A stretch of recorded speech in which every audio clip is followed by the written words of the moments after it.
অষ্টম শ্রেণী গণিত অনুশীলনী 11-র 9 নং প্রশ্নের সমাধান। প্রশ্নে বলা হয়েছে 25 জন শিক্ষার্থীর বার্ষিক পরীক্ষায় প্রাপ্ত নম্বর নিচে দেওয়া হলো। এখানে 25 জন শিক্ষার্থীর নম্বর দেওয়া হয়েছে 72, 85, 78 এইভাবে অনেকগুলো নম্বর অর্থাৎ 25টা নম্বর দেওয়া হয়েছে। এখানে ক নম্বরে বলেছে প্রাপ্ত নম্বরের সরাসরি গড় নির্ণয় করো। খতে বলা হয়েছে শ্রেণীব্যাপ্তি 5 নিয়ে গণসংখ্যা নিবেশনের সারণী তৈরি করো এবং সারণী থেকে গড় নির্ণয় করো। গ নম্বরে বলা হয়েছে সরাসরিভাবে প্রাপ্ত গড়ের সাথে পার্থক্য দেখাও। এখন আমরা ক নম্বর করব প্রাপ্ত নম্বরের সরাসরি গড়। ক নম্বরের সমাধান লিখে লিখব প্রদত্ত নম্বরের সমষ্টি। যেই নম্বরগুলো দেওয়া আছে প্রশ্নের মধ্যে সবগুলো এখানে উঠাবো, যোগ চিহ্ন দিয়ে উঠাবো। ওঠার পর যোগ করলে কত হয়? 1875 হয়। 1875 হয়, এটা হচ্ছে যোগফল। তারপর লিখব এবং শিক্ষার্থীর সংখ্যা 25। প্রশ্ন বলা হয়েছে 25 জন শিক্ষার্থী, এখানে লিখব এবং শিক্ষার্থীর সংখ্যা 25। তারপর লিখব সুতরাং সরাসরি গড় দিয়ে উপরে লিখব নম্বরের সমষ্টি, নিচে লিখব শিক্ষার্থীর সংখ্যা। উপরে লিখব নম্বরের সমষ্টি, নিচে লিখব শিক্ষার্থীর সংখ্যা। লেখার পর তার নিচে লিখব সমান চিহ্ন দিয়ে উপরে লিখব 1875। নম্বরের সমষ্টি পেয়েছি কত?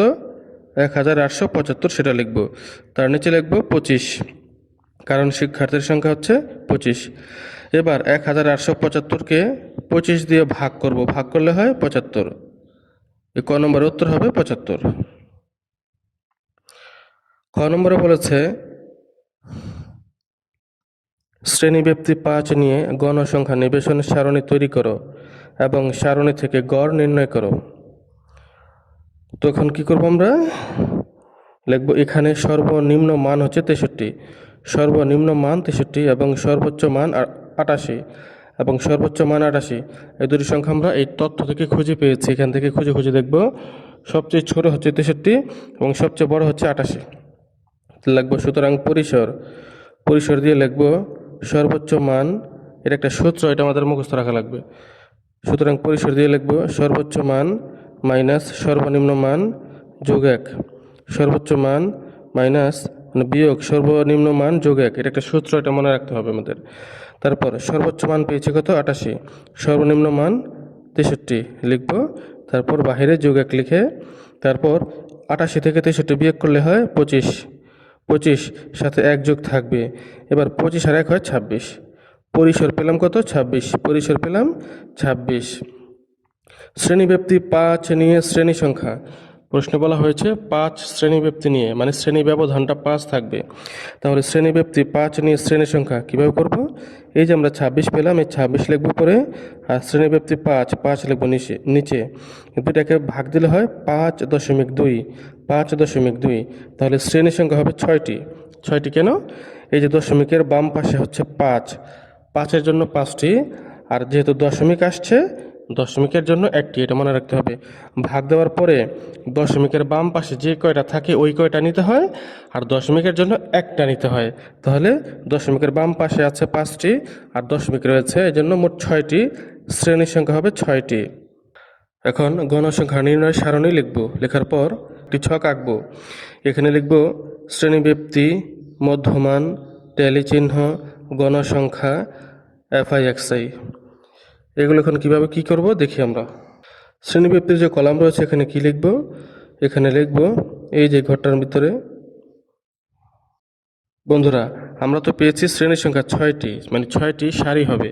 এই যে মাঝখানেগুলো দেখি 1 2 3 4 5 6টি সারি হয়েছে। আর নিচে যে সারি রয়েছে এটা অতিরিক্ত, আর উপরে যেটা রয়েছে যে নাম লেখার শ্রেণীব্যাপ্তি, মধ্যমান, ট্যালি চিহ্ন, এই দুইটা হচ্ছে অতিরিক্ত সারি, হ্যাঁ, বা শ্রেণী। আর মাঝখানে যে 6টি সেটা হচ্ছে আমরা হিসাব করে পেলাম শ্রেণীর সংখ্যা 6টি, সেই 6টি এখানে। যাই হোক, শ্রেণীব্যাপ্তি 63 কোথায় পেলাম? আমরা সর্বনিম্ন মান পেয়েছি 63, সর্বনিম্ন মান 63 পেয়েছি না আগে?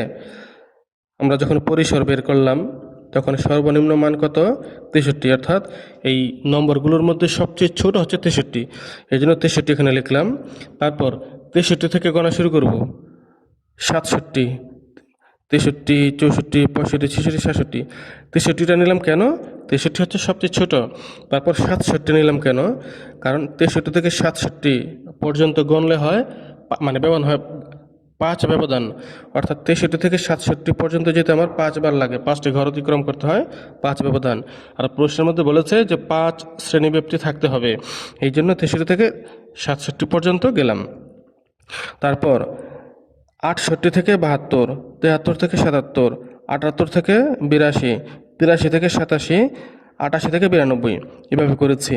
কারণ প্রতি ঘরেই আমার 5 শ্রেণীব্যাপ্তি রাখতে হবে। শুরুটা হয়েছে 63, কেন? 63 হচ্ছে সবচেয়ে ছোট সংখ্যা এই নম্বরগুলোর মধ্যে, এই জন্য 63 থেকে শুরু করেছি। তারপর শ্রেণীর মধ্যমানকে এক্সাই দ্বারা প্রকাশ করা হয়। এখানে মধ্যমান বের করার নিয়ম হচ্ছে, এই যে 63 আর 67 এই দুইটা যোগ করব, যোগ করার পরে 2 দিয়ে ভাগ দিব, ভাগ দিলে হবে 65। তারপর 68 আর 72 দুটো যোগ দিব, যোগ দিয়ে 2 দিয়ে ভাগ করব, ভাগ করলে হয় 70। তারপর 73 আর 77 দুটো যোগ দিব, যোগ দিয়ে 2 দিয়ে ভাগ করলে হয় 75। ঠিক এইভাবে সবগুলো দুইটা যোগ করব, 2 দিয়ে ভাগ দিলে যেটা হয় সেটাই হচ্ছে শ্রেণী মধ্যমান। দুইটা যোগ, 2 দিয়ে ভাগ, ভাগ করলে যে ফল হবে সেটাই শ্রেণী মধ্যমান। এবার ট্যালির জন্য আমাদের একটু সেই নম্বরের ওখানে যেতে হবে। 63 থেকে 67, এই 63 থেকে 67 পর্যন্ত কয়টি সংখ্যা রয়েছে? 63 থেকে 67 পর্যন্ত কয়টি সংখ্যা রয়েছে সেটা আমরা দেখি। এই যে এখানে দেখতে পাচ্ছি সেই নম্বরগুলো রয়েছে। এখানে 63 থেকে 67 পর্যন্ত সংখ্যাগুলো আমাদের গুনতে হবে, কয়টি রয়েছে গুনে গুনে দেখি। আমাদের 4টি রয়েছে, অর্থাৎ 63 থেকে 67 পর্যন্ত মোট 4টি সংখ্যা রয়েছে, এই জন্য এখানে 4টি দাগ দিলাম।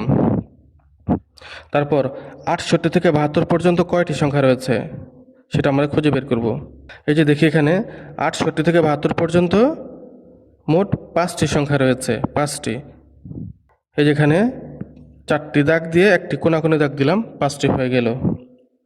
তারপর 73 থেকে 77 পর্যন্ত কয়টি সংখ্যা রয়েছে? এই যেখানে গুনে দেখি, 73 থেকে 77 পর্যন্ত রয়েছে মোট 7টি সংখ্যা। খুঁজলে পাওয়া যাবে এখানে মোট 7টি সংখ্যা রয়েছে 73 থেকে 77 পর্যন্ত। তাই এখানে লিখলাম, এইভাবে দাগ দিয়ে একটি কোনাকুনি দাগ দিব, এটা হলো 5, আর এখানে দুটো দাগ দিলাম, হলো 7। তো বন্ধুরা ঠিক এইভাবে 78 থেকে 82 এটা আমাদের সেই নম্বর থেকে খুঁজতে হবে, যতগুলো হয় সেটা এখানে নামাতে হবে। যেমন 4টি রয়েছে, 4টি নামালাম। তারপর 83 থেকে 87 পর্যন্ত রয়েছে মোট 4টি সংখ্যা, সেই ওখান থেকে খুঁজে খুঁজে বের করে এখানে দাগ দিতে হবে। তারপর 88 থেকে 92 পর্যন্ত রয়েছে মোট 1টি। তাহলে এবারে এই ট্যালিগুলো কীভাবে পেলাম? অর্থাৎ এই শ্রেণীগুলো আমাদের সেই নম্বরের ওখানে কয়টি করে রয়েছে সেগুলো খুঁজে খুঁজে বের করে ট্যালির মধ্যে এখানে আমরা দাগ দিয়েছি। তারপরে যে গণসংখ্যা কীভাবে পেলাম? গণসংখ্যাকে এফআই দ্বারা প্রকাশ করা হয়। এই যে ট্যালির মধ্যে যা রয়েছে রোমান অক্ষরে, এগুলো এখানে লিখেছি। যেমন 4 রয়েছে, 4টি দাগ, 4 লিখে দিলাম। এখানে 5 রয়েছে, 5 দিলাম। এখানে 7 রয়েছে, 7 দিলাম। অর্থাৎ এগুলো সাংখ্যিক রূপ দিলাম। যে রোমান সংখ্যাগুলো ছিল এখানে সংখ্যায় লিখলাম, এতটুকুই এর পার্থক্য। এখানে 4 আছে, 4 দিলাম, 4 আছে, 4 দিলাম, 1 আছে, 1 দিলাম। তো ট্যালি আর গণসংখ্যার মধ্যে তেমন কোনো পার্থক্য নয়, একই। একটা হচ্ছে রোমান চিহ্ন আর একটা হচ্ছে সংখ্যায়। তারপর এগুলো যোগ করলে কত হয়? 25 হয়। 4, 5, 7, 4, 4, 1, এগুলো যোগ করলে কত হয়? 25 হলো এখানে। কেন আমাদের 25 জন শিক্ষার্থী ছিল, প্রশ্নের মধ্যে বলা আছে যে 25 জন শিক্ষার্থী, তো আমরা পেলাম যে n সমান 25। আর এফআই এক্সআইটা কীভাবে পাবো? এফআই হচ্ছে এই যে গণসংখ্যা, এক্সআই হচ্ছে শ্রেণীর মধ্যমান, এই দুটো গুণ দেব। 65-এর সাথে 4 গুণ দিলে হয় 260, 70-এর সাথে 5 গুণ দিলে হয় 350, 75-এর সাথে 7 গুণ দিলে হয় 525। ঠিক এভাবে এই দুটি গুণ দিয়ে এখানে লিখেছি, এই দুটি গুণ দিয়ে এখানে লিখেছি। এভাবে শেষে রয়েছে 90, 90-এর সাথে 1 গুণ দিলে 90। তো মধ্যমান আর গণসংখ্যা গুণ দিয়ে এফআই এক্সআই বের করতে হয়। তারপর সামেশন, এটার নাম হচ্ছে সামেশন এফআই এক্সআই। এটা দিয়ে কী করবো? এই সবগুলো যোগ করলে হয় 1885। এখন লিখবো, সুতরাং নির্ণয় গড় লিখে সামেশন এফআই এক্সআই লিখে নিচে লিখবো n, এটা সূত্র।